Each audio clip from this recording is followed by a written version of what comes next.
There's a popular version of this story that makes people comfortable. It goes like this. Jeffrey Epstein was unusually intelligent, exceptionally connected, a criminal genius hiding in plain sight, a mastermind. But that version of the story does something dangerous. It gives the system an alibi, because if he was a mastermind, then the failure was extraordinary, rare, unrepeatable. And that's not what actually happened. Let's start somewhere quieter. Imagine a building where every door opens with a badge. No one has access to the entire floor plan. Everyone only sees their section. Nothing illegal needs to be coordinated. Nothing sinister needs to be planned. All that's required is that no one asks questions outside their role. That's how systems protect predators. Automatically, Epstein didn't need to outsmart institutions. He only needed to fit inside them. We assume protection looks like active cover-ups, phone calls, threats, orders from above. But in reality, protection is usually passive. It looks like delay, deference, complexity. When wealth enters a system, the rules don't disappear, they slow down. Processes stretch, decisions get reviewed. Language becomes careful, urgency dissolves, and predators thrive in slow environments. Here's something unsettling. Most people who interacted with Epstein didn't see a criminal.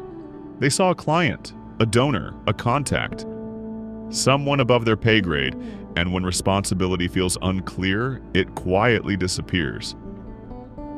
Psychologists call this diffusion of responsibility. No single person feels accountable, so no one acts. But at higher levels of power, this isn't a flaw, it's a feature. The system doesn't ask, is this person dangerous? It asks, is dealing with this person disruptive? And disruption is expensive, so the system chooses the path of least resistance. Again and again and again. This is why Epstein didn't need elaborate schemes. He didn't need leverage over everyone. He only needed predictability. Predictable institutions, predictable incentives, predictable human behavior.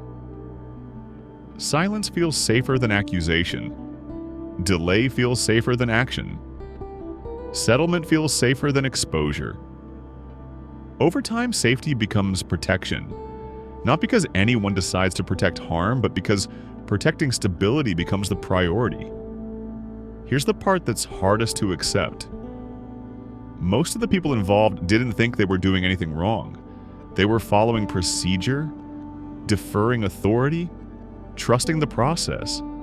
And the process worked just not in the way it was supposed to.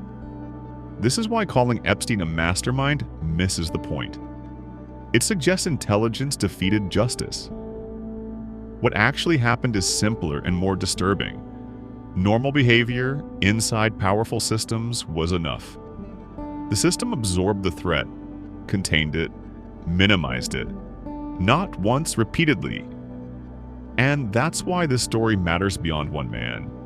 Because if protection required brilliance, we could guard against it. But if protection is automatic, built into how power preserves itself, then it doesn't need villains. It only needs incentives. Epstein didn't win because he was smarter than everyone else. He won because the system behaved exactly as it was designed to. Quietly, predictably, and without ever needing him to be a mastermind at all.